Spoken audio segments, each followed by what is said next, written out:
lubhang napakadelikado manguha ng honey at pwedeng makamatay ang sting ng mga bubuyog. Ang mga professional beekeeper, balot na balot. Pero sa Roxas, Palawan, ang dalawang batang ito nung sinadya ang isang pulot pukyutan. Ito mga idol, papausok ko lang namin para makuha na namin yung honey. Ito pala yung gamitin namin mga idol, bunot, para lumayo ang bubuyog. Naka-t-shirt at shorts lang. Yung mga idol, may ligwan, no? Grabing laki.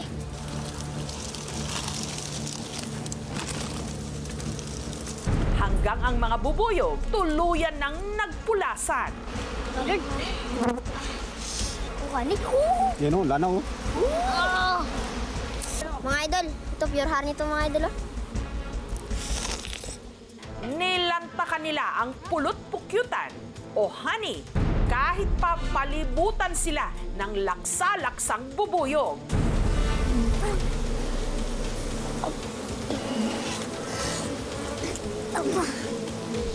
Ang diskarte niyan mga idol para di tayo makagat, huwag lang ipitin. Ang video, umani ng samot-saring reaksyon. Pag nakagat ka ng marami niyan, pwede mong ikamatay. Bakit pinahintulutan ang mga paslit sa ganitong napakadelikadong sitwasyon?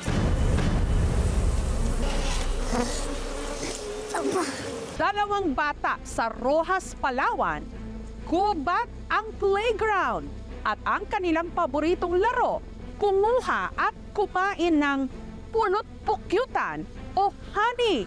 Ang dalawang bata sa video, ang 12 anyos na si Mark at ang 9 na taong gulang nitong kapatid na si Jeff, hindi nila tunay na pangalan. Pumayag ang kanilang mga magulang na sila'y aming ma-interview. Natutuwa po kami pag nanguha po kami ng honey sa gubat. Mangko natin yung lanaw niya.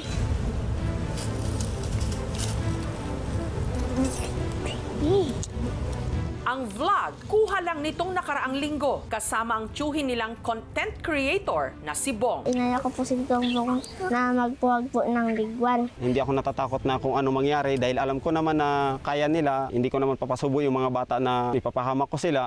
Hindi raw ito ang unang pagkakataong nanguha sila ng pulot pukyutan. Giging pausukan po gamit ang bunot. Nung nagpulasan na ang mga bubuyog, sa kanila kinuha ang kanilang target. Sarap po ma'am, matamis. Pero sa totoo lang daw, ilang beses silang nasting ng mga bubuyog.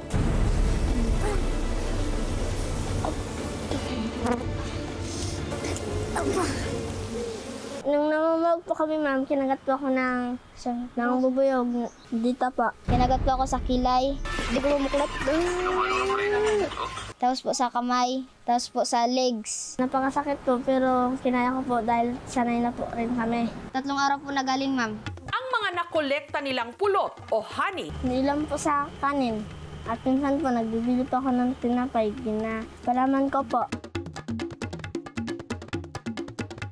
Nagkukuha po ako ng kalamansi, ma'am, tapos titimpla ko sa tubig. Gagawin ko po ang kalamansi juice, tapos lalagyan ko po ng honey. So po namin, kami lang po ang kukuha para po hindi na po kami magastos ng pira. Hindi po namin ginagamit yung mga bata. Yung mga bata po talaga yung gustong-gustong makasama sa vlog ko. ang kinikita ni Bong sa kanyang vlog, ibinibigay naman daw niya sa kanyang mga pamangkin. Kung nakakapagbigayan ako, direct po sa parents niya. Pambili po namin ng gamit po sa school.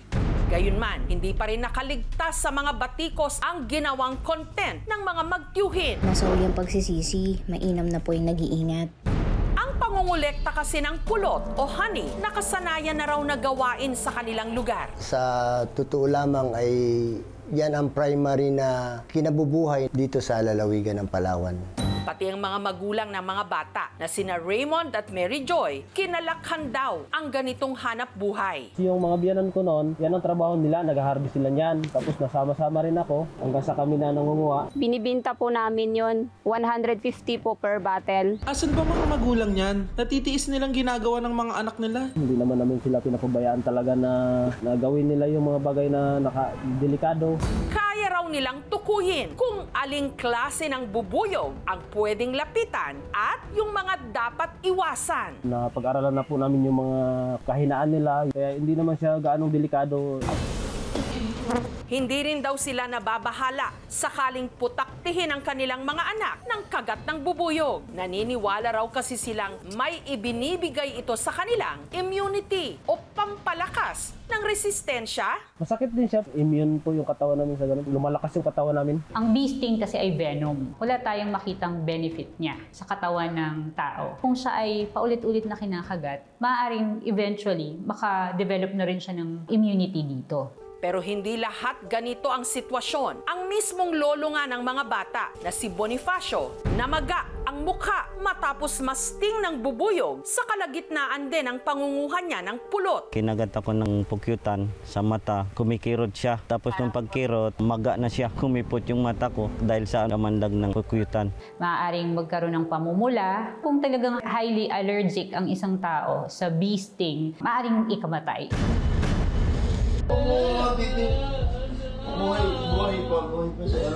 Sa videong ito, makikita ang isang bata na wala ng malay na nakahiga sa ospital, habang ang ilan niyang mga kasama pumapalahaw na lang ng iyak. Ang bata namatay matapos masting ng bubuyog. Magpahanggang ngayon, hindi pa rin matanggap ni Maricel ang biglaang pagkamatay ng 3 taong gulang niyang anak na si Alon. December 31, niyapos niya ako maigi bago hinalkan niya ako. Sabi niya sa akin, mahal kita, ma. Yung yakap niya, parang yung matanda nang nagyumakap na sobrang diin. Di natakot ako, bakit gano'n yung anak ko. Dito po sa galing, parang naputukan siya ng boga. Kasi New Year ko yun, nabulabog siguro yung mga kutan. Naglalaro lang daw sa kwarto ng kanilang bahay dito sa Cavite si Alon, nung biglang may pumasok sa kanilang bintana na isang klase ng bubuyog. Iyak siya ng iyak. Bago sabi niya, masakit. Sabi ko na ano yan? Kinukuha yung kamay, ayaw niya ibigay. Sobra yung pagwawala niya. Si Alon, nasting ng bubuyog sa hintuturo ng kaliwa niyang kamay. Dahil namumutla at halos hindi na makahinga si Alon, isinugod na nila ito sa ospital. Nirevive. Pina-injectionan pa rin namin. Baka umano yung heart niya. Dahil ko na, laban ka na. Binubulungan ko rin na ano siya. Baka pwede lumaban pa siya. Talagang wala na.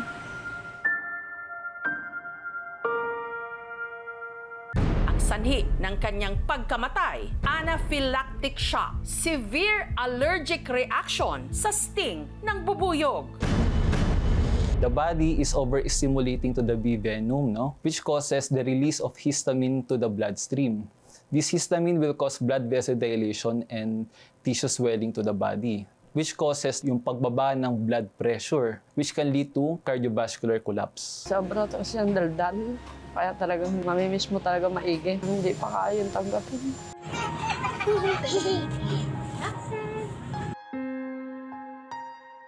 Pwede kang magsuot ng protective gears. Huwag ka munang gumamit ng pabango. Baka ikaw ay mapagkamalang bulaklak para hindi ka nila i-attack. Malaki po yung contribution ng mga bubuyog sa environment natin. Samantala, dahil tila parte na raw ng pang-araw-araw na buhay ng mga tiga-Roxas, Palawan, ang pagkolekta ng honey, sina Raymond at Mary Joy, wala raw balak na pagbawalan ang kanilang mga anak. Sa halip, mas mag-iingat daw sila. Sa mga nagko-comment po, hindi po namin pinapabayaan yung mga anak namin. Nandyan kami sa tabi para gawin yon at sinasamahan namin sila. Tutuloy po rin po namin ang pangalan po. Kasi po, masustansya po yun. Tsaka sanay na rin po kami. Handa po ako na protektahan sila. Madaming concerns about yung mga ina-upload nga ng mga videos ngayon. They're going for the shock factor. So parang yung buwis buhay sa content. Bago mo to i-post, isipin mo muna, bakit mo ba to ginagawa? Sana magamit yung platform, hindi sa harmful na way. Sa gintong pulot, may ilang naglalakas loob. Pero ingat lang, dahil ang mga bubuyog, delikado kapag nabulabog.